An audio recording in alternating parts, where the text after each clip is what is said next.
Hey, how's it going? I have a few cards, and, well, I have something on my mind, several somethings. That's what's made it kind of hard to figure out what I wanted to even say here, but I did start writing a piece. That usually unlocks the confusion or lets some order descend on all of the thoughts flying around. And what I started with is, oh, hold on, I gotta go to the first page, was the title, which is, where'd it go?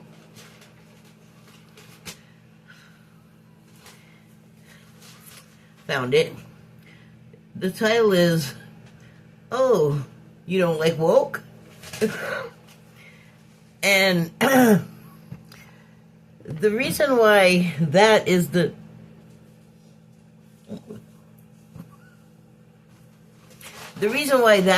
title, what is happening with my shirt, is because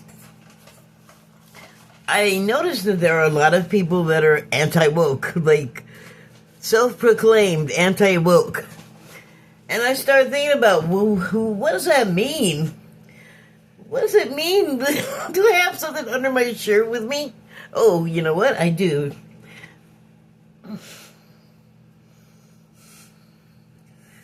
There. This shirt I have under has a hood. Has a hood that came out kind of blurry. Okay, so, anyway. What does anti-woke mean? You know, beyond, like, the stretching and,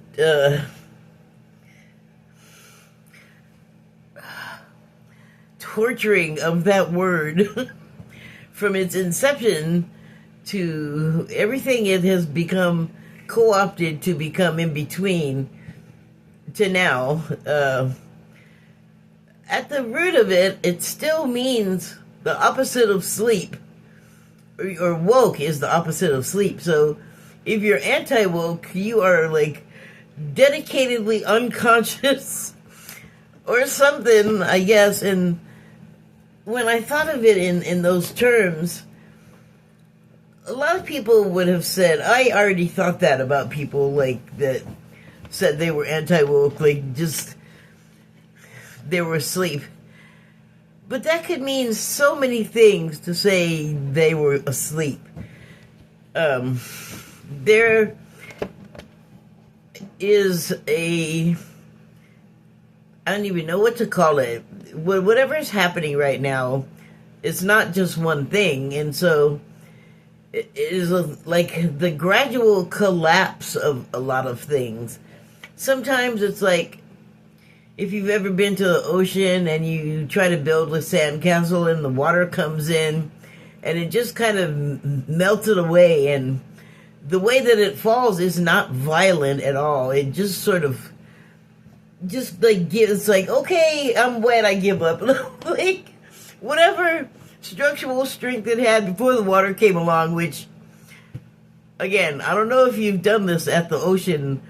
The structural strength is usually not great, and I'm not talking about professional sand sculptors. I'm talking about anyone from a toddler to my age that's just sitting there kind of like making a peak or a mound in the sand, you know, at the water's edge where it can't come in, and you gotta move fast. Like, you gotta build your building fast, or the water's gonna come in and take it away, or not even take it away, like just return it to the state it was before you started pushing it around and molding it.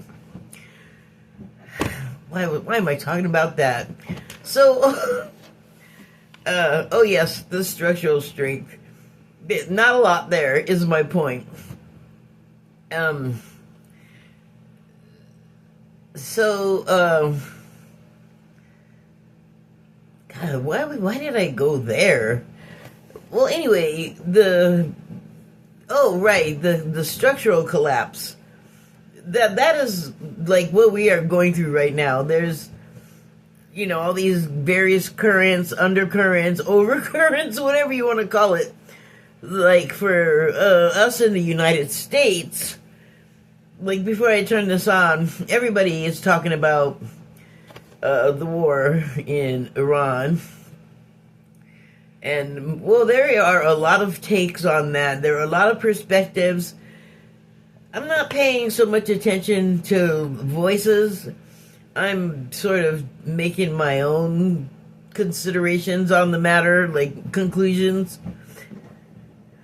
That's not to say that I'm not listening to anyone at all, but that's not, like, I feel like there's more going on than just certainly what the news is going to tell you, which, if I watch mainstream media, it's on the internet, so it's a clip. But I spend more time watching people on podcasts sort of involved with the situations where they have knowledge somehow or experience dealing with what we're talking about, or, what the subject is. And I get a lot of information that way. So, you have to temper. I feel like I have to temper, what I'm consuming as far as information, because a lot of times it's just opinion and it's propaganda, or it's just plain wrong on purpose. Like, if you really have to sort of prepare like a base of knowledge to sort of refer to, just to make sure that what you're hearing has any basis in truth. So that's a lot of work. But then, when there's pictures, they don't have to tell you stuff if you already know some of what's going on. The pictures you'll see will tell you terrible stories. But I was watching something right before I turned the camera on here, and they were talking about war of attrition, the host of this show.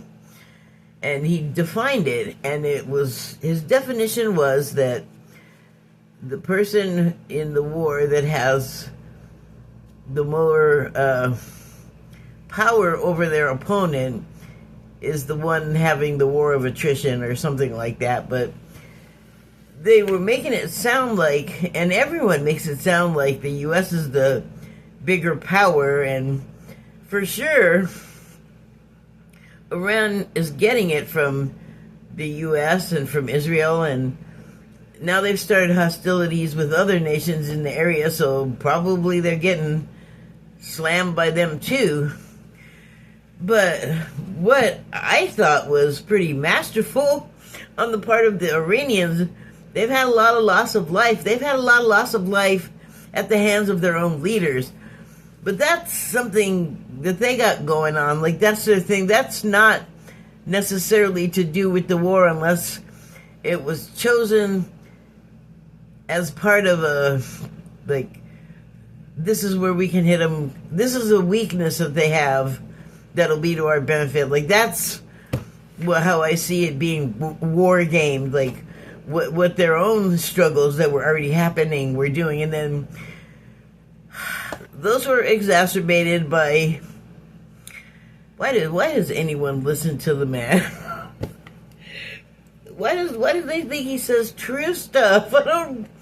So anyway, words were said and more problems were started. I wish we would have just stayed out of it. It's really,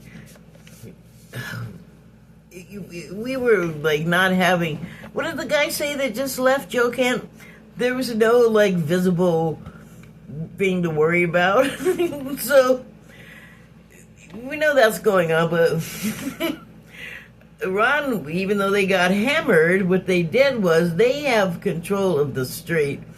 And I'm sorry, I feel like that's a bigger hand at the poker table than what the U.S. is holding, especially since, oh God, he tried to like hire NATO to come help him, and it's like,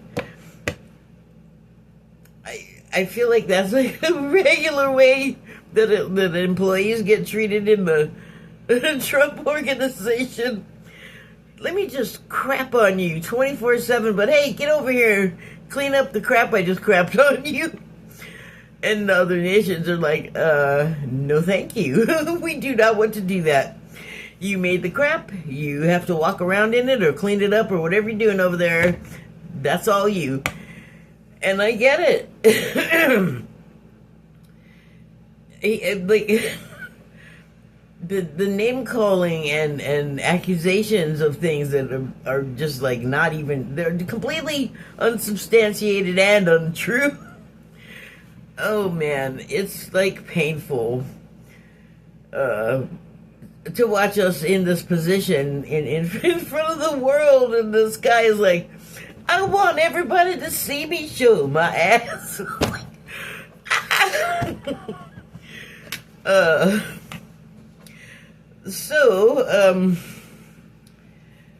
There are decisions being made that belong or came from the past, like mentality of the way to fight a war or have a war or start a war.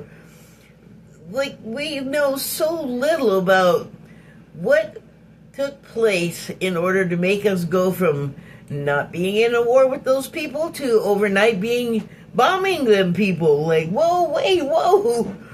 Whiplash so bad, owie, owie. So,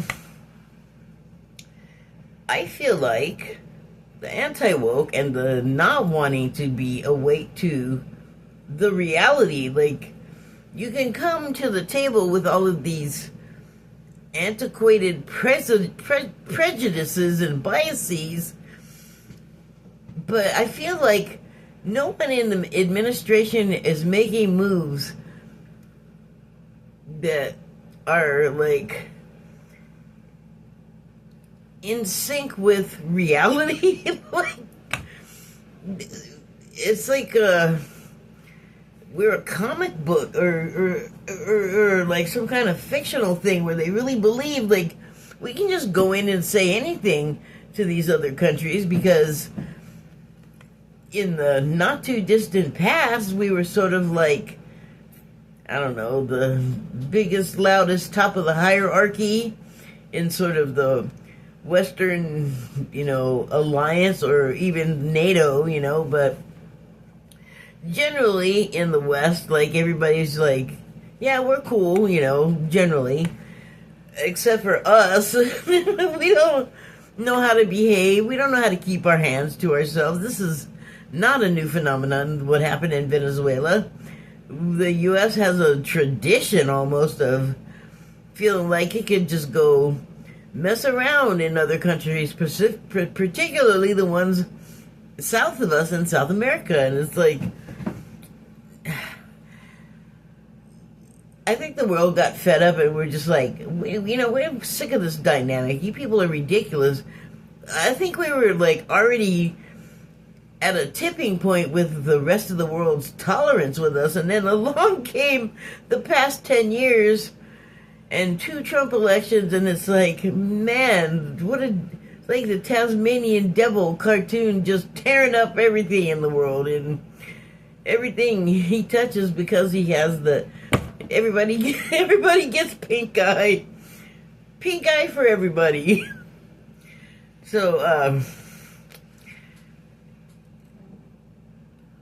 I think that is what the anti-woke thing is the times they are changing, and the status quo wants to stay the status quo, but what they're doing instead, especially with having all these sort of not really politicians and not really learned on history or social stuff, like realities, like, you can have your opinions, but when you're in charge of like departments that have a direct effect on individuals, you can't be all like, I'm going to help these people because I like them, and I'm not going to help those because I don't like them, they're bad and wrong, like whatever it is. Like, You don't have a job and do that, or at least that didn't used to be the case.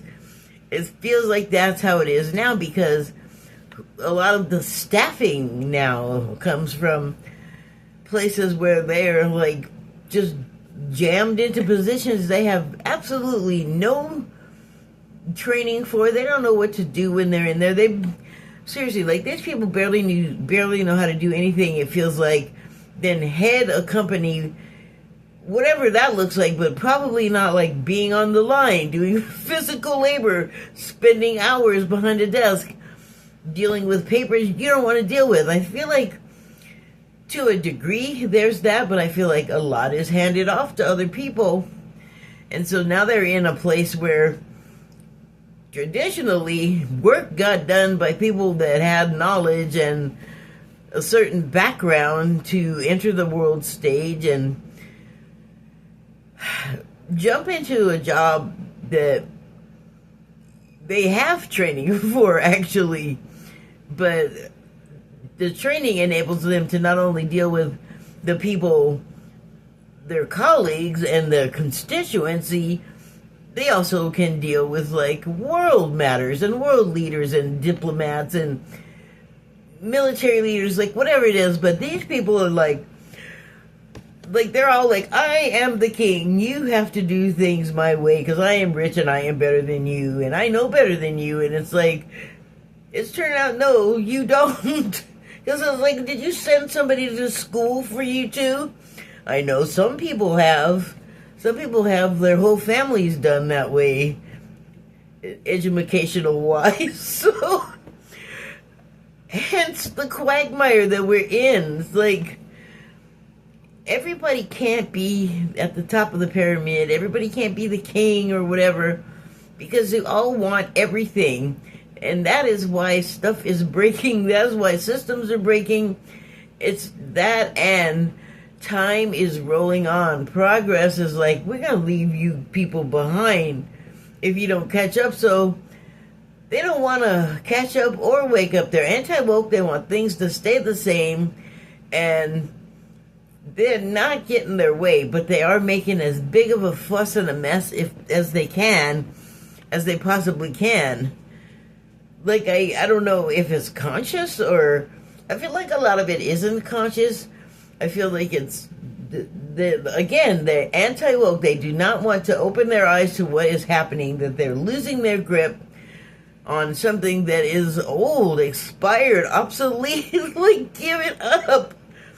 You're running into problems and there's violence happening, and people are against what you guys want because we're over it. It is over. Like, get out of the past and join the rest of us, because the resistance is causing a lot of problems. There's also the file thing that, everyone says, well, this is distracting from that, or is meant to be a distraction from that.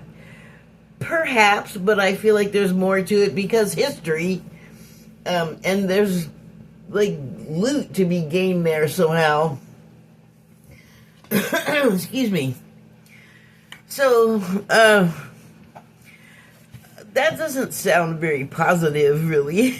So, like, what I was writing, I feel like it's gonna, like, go further and move into a more positive area, but I did stop because I'm getting a headache, and I'm tired, and I'm still sick, and I want to go to sleep.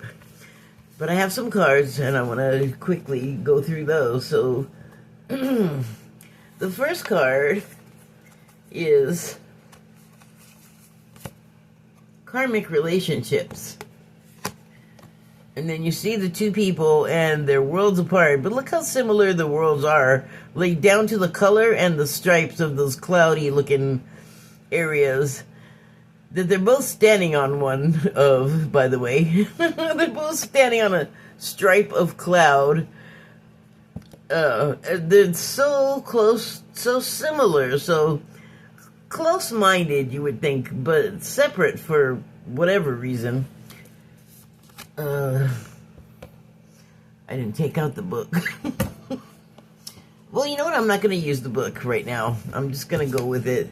So the subtitles on here are Orion Energy, Polarity, Soul Growth, Conflict.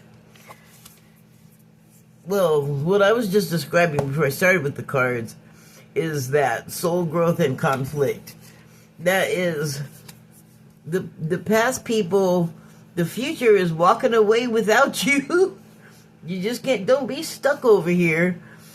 You know, don't be like, you literally are on like the same planet, but you're worlds apart in like, hey, come on, this is happening, and you're over there still trying to do dinosaur shit. Dinosaur shit, petroleum, that's what that is. But, so yeah, we have it's funny that soul growth is before conflict, because I feel like that comes after the conflict, the soul growth, but hey, I didn't, I'm just using these as a tool. I'm not responsible for what's actually written upon them. Okay, so next card is Breath of the Cosmos. And I do need the book for that. Pardon my armpit. Okay. Here, let's take a look at it actually.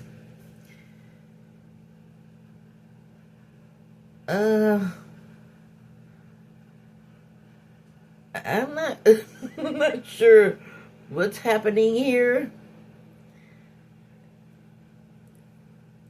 Wow, what the heck? Okay, so on this card, I'm gonna let you look at it. Sit there.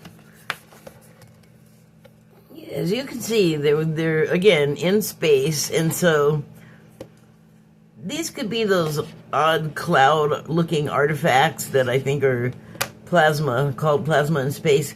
But what they really look like are human figures. And so one is like somebody laying down here, and there's one here that is actually breathing. You can see like golden breath coming out of them, breathing onto this person lying down, and then someone else in like a cloak and a hood in the background. Like, it almost looks like they have something in their hand, like a caveman that was the fire tender. They'd have like a seashell or something, and they'd walk around with a burning ember, and like their whole role was to keep that ember going.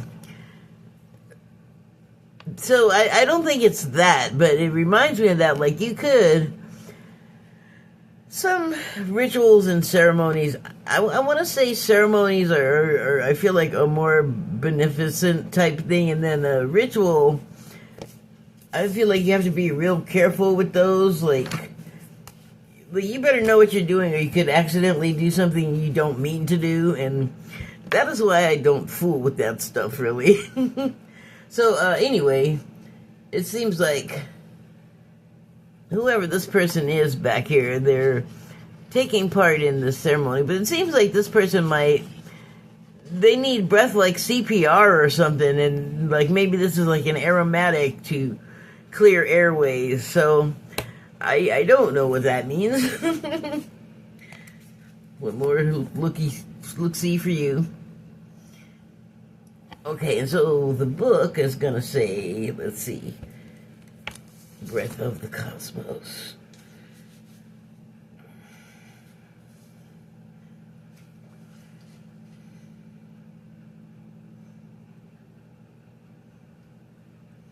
Alright, here we go.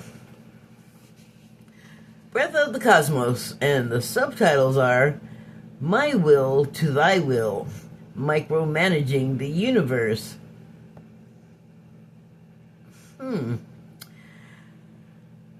I am confused. When we rely only on our own will, we're micromanaging the universe and resisting the natural flow of life. Well, I've talked about that before. Don't do it. That's my advice. Let me just keep reading. We're not trusting the mysterious breath of life. We're rejecting the great cosmic intelligence and relying instead on our personal strength. Don't let the world turn. The anti-woke don't want to let the world turn. Wow, okay, so yeah, that's them, like, interfering with letting the world turn, and it's causing problems, because stuff that's meant to happen is running into resistance, and, I don't know, the gears are clashing or something. Or breaking, actually.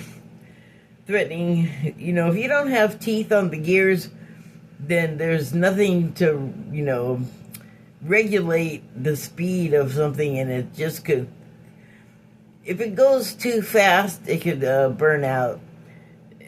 This happens in, like, car engines and small electric engines. If they, like, overwind really fast, it, like, screws up the engine. Anyway, when we do this, we find ourselves attempting to bend things to our will.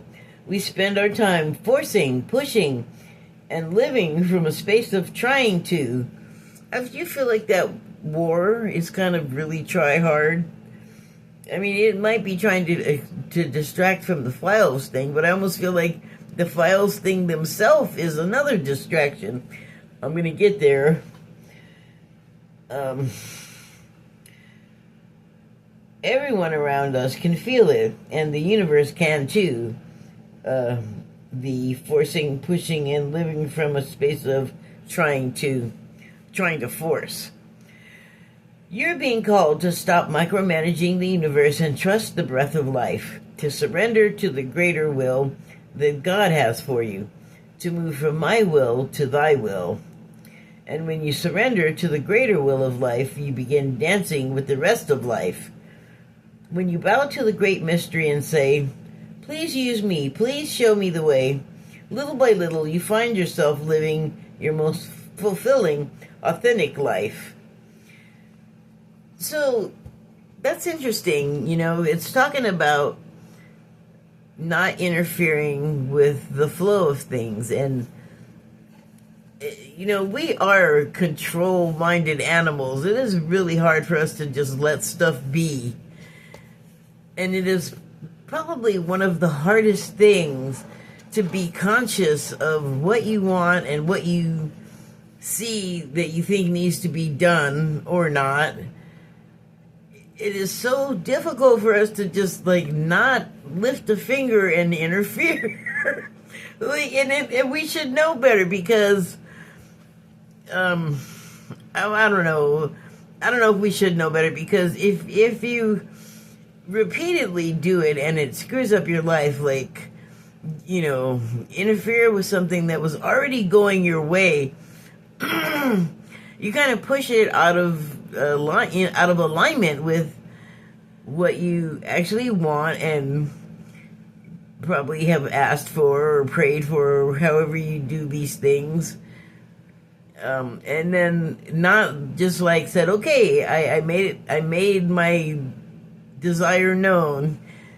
Now I can go shut up and do something else instead of worrying at it and picking at it and checking the clock every minute and checking the phone every minute, Like, find something to do, get your mind on something else, and then things work out as they're supposed to, which is maybe not how you envisioned it, but a different way that ended up being better, because you know what? Spirit knows better than we do, and that's why you don't interfere. Back to the book. When you surrender to the greater will of life, you begin dancing along with the rest of life. When you bow to the great mystery and say, please use me, oh, please show me the way. Little by little, you find yourself living your most fulfilling, authentic life. When you surrender your personal will, when you relinquish control and release the way you think things should be, and surrender to the greater will, you find yourself being led. You begin breathing the breath of life. Well, I'm glad I said the part that I said about, like, just being hands-off and letting things happen, because you will find a lot that you're not going to get things that you wanted exactly the way you wanted them, but you do end up with something that's just as good or better. What? Am I being held up? I don't know. Okay, Starseed activation. You're gonna make me whisper again. Place the card on the portal of your heart and whisper the following. The willing stop relying. Oh, I'm willing to stop relying on my own strength and personal agenda and instead surrender to the breath of life. Dear God, help me move my will to thy will. Please lead me. Please show me the way. I know that probably sounds really scary to people, but we tell ourselves a lot of things that I think end up being wrong. Like, this is like the one instance where you can just like let go and trust, you know. So, okay, here's the last card. Oh, my head is hurting. Why? It is New Earth. Interesting. So I'm not sure if the person is standing on a new earth or looking at a new earth. And the reason why I say that is because the first thought I had when I looked at this card, when I picked up this card, was I was looking for a portal, because there's so many cards in this deck that have a portal, but I don't see one, which then led me to think, oh, so she's already stepped through. And if you remember yesterday, was it yesterday? Day before yesterday, my last video, was it the last one? Ooh, I don't know. It was before this one, but there was a woman standing at a portal/doorway, and I was like, she's hesitating. I just felt like she'd been standing there for a while, and I was like, go, this is what you're supposed to be doing. So I feel like this is that person, differently clothed, but she's through. She's still, there's some kind of gunk on my phone, but she's stepped through, and this is what she's looking at. And, you know, maybe what she's looking at is the new earth. Like, the picture is metaphorical for the purposes of this, what I'm doing. And so you could, in theory, be, like, inside of yourself and on the earth that's floating up above her head, as well as project yourself outward away from it and look on. You understand what I mean? So, yeah, I think that, you know, she's been there a minute. She's been able to change out of her dark clothing and into something more suitable and appropriate. Like, apparently it's warm enough there to be scantily clad at the beach. But I feel like it's got a lot of positive stuff going for it. So let's see what the book says. New Earth.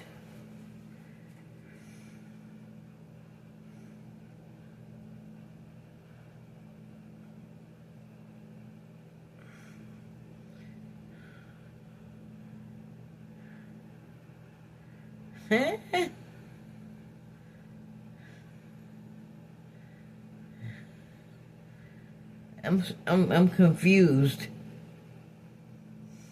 Oh, there it is. Oh, it's a new Earth. That's why I couldn't find it. Okay.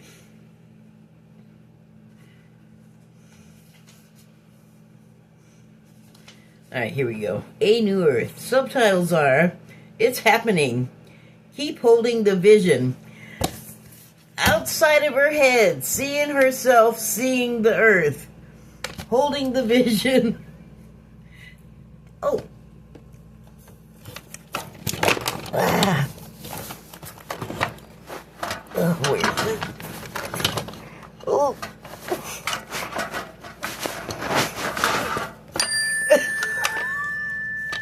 That took forever. Sorry. Stop. There. Oh, okay. Ooh, dizzy now.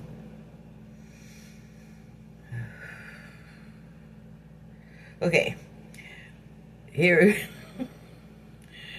Don't give up now. You're closer than you think. No, it's hard to hold the frequency of a new age when it feels as if so much is crumbling and so many are losing faith. That is the period we're going through right now. Everybody's like freaking out because stuff's falling apart, and it's like doom and gloom and fear, but no, not really. A lot of times the spiritualists will describe the period that we're in right now as like going through giving birth, which has like calm periods and then painful screaming periods. And I've never had that experience personally, so I'm going off of what everybody else has seen on TV. So I mean, okay, sure, that's the analogy, I guess. But you have to admit, like, the clinging to the old ways while new ways are trying to emerge is tumultuous. It is making for exciting times, that's for sure. Okay, this is your sign that you're facing the right direction. You have a great gift in being able to see the potential of things before they exist. Tend to the new seeds. Dream them into existence. Don't lose faith now. Keep your focus fixed. Planting new seeds and bringing about a shift of the ages is no mean feat. It requires extreme trust and a radical vision. If you pull this card, it's a reminder to have faith. You chose to be here to be part of this global shift. Whether you're bringing it about through prayer and meditation or through working on a new project, job, or creation, keep going. It's happening. Don't give up now. The world needs more dreamers like you, more people with hope in their hearts. The road ahead may not be plain sailing. Ushering in a new age in times of change never is.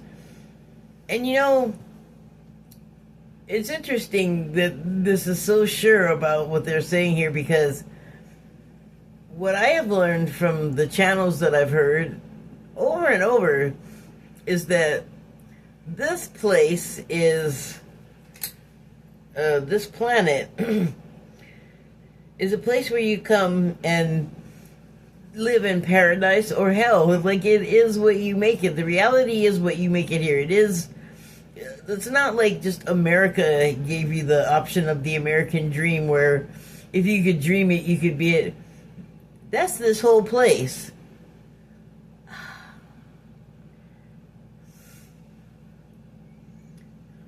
There's an ant. Anyway, so, I mean, I think that's what they're talking about, like planting new seeds and just seeing the potentials for what could be, you know, instead of worrying about clinging to what was.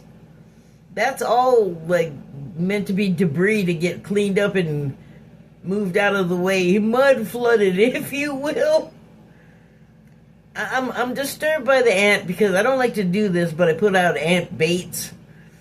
I mean, I would like to just leave them be, but you can't. They want to get in like all of your food stuff, so you can't have them in. I didn't put it. I put the bait on this counter, but the ant's over here and the bait's over there. I don't know. Anyway, distracted. Sorry about that. We'll need people like you already read that. The road ahead may not be plain sailing. Ushering in a new age in times of change never is. You're being encouraged to remember that what you've been working toward for so long is almost here. Okay, so now I have to interrupt myself again and talk about that.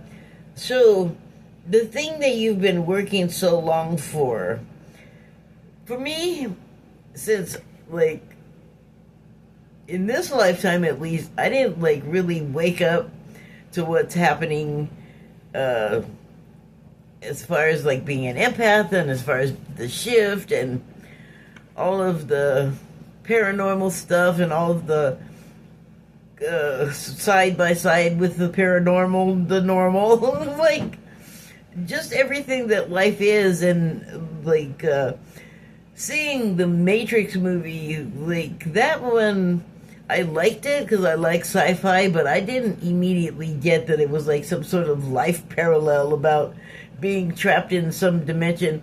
The Truman Show, I got that from way more, but I still wasn't applying it to like, oh, that's telling me that they're actually talking about life. So, but there's so much more to it. Like, speaking of those files that I mentioned earlier, I saw, well, a number of things now that point to this, but for sure, there was a video. I don't even remember, or I can't tell you where it was from because it was one of those things that I believe it was embedded in a video of a bunch of stuff, so there was no titles were named, you know. So I don't know what it was, but it was obvious. And the narration, I think, talked about it, but it was a scene of some young black women. Some of their faces were blurred, some not. And they were sitting at like an outdoor, like, looked like a plastic round table you might see at a beach or a takeout restaurant or something. And there was a older guy sitting with them. And there was someone with him too, but they were like blurred out too. But you could see there were other people there. And they were older than these women, these young women. Like they'd have to be like early 20s at the most. They were definitely less, a couple of them. At least a 17-year-old or two. And so they were sitting across from these adults, and I don't know if they told you that there was it was like some kind of, I guess they did, it was like some kind of seminar or something where they like lured the young people in, I guess, and it was like for modeling, I think, which is getting a terrible rap now, which we're learning from those E-Files and that Jean-Claude Brunel guy. Like, that was bad with the models. And so we're seeing more and more of that come out to where we're like, oh, okay, these are connecting as something that's true finally. And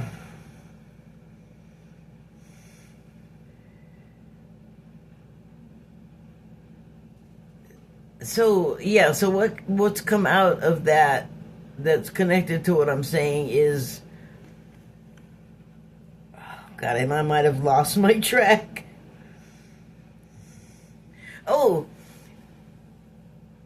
Okay. So it was like some place where rich people were meeting like young amateur whatever models, I guess. And so this guy is talking to them, and I don't know what he was hopped up on, but he could barely keep his butt in the seat, and he was like leaning across the table and leering and smiling at these girls. Like, I think they were made nervous by him, but they were just trying to keep like a smiling face because they wanted a modeling job. And he was saying that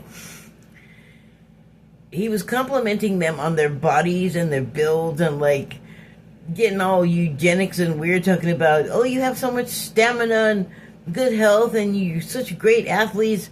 And then you see the girls getting uncomfortable, and I think they're still not really getting it, but they're like disturbed, unless at that moment that I noticed that on their faces, they were realizing the same thing I was, which was, this is way too much like that movie Get Out. And the reason why I mentioned that is because those movies that seem so similar to reality, Eyes Wide Shut, very much based on reality. So we're talking more than a kernel with this stuff. I don't know why I brought that up. I've lost track now. But I'm just going to go back to the book here and continue. You've been encouraged to remember that you've been working to... Oh, now I remember. God, that wasn't even what I meant to talk about when I saw this. So you've been working so long. Where is it? You've been working toward...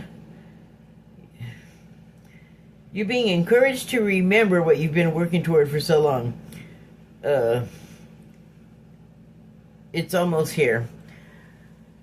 So, one lifetime... is that like working so long to sort of put an end to the type of thing that is in like those e-files or other terrible areas of like forcing people to do things and forcing reality and trying to force history and all kinds of things. Like, it's just this whole like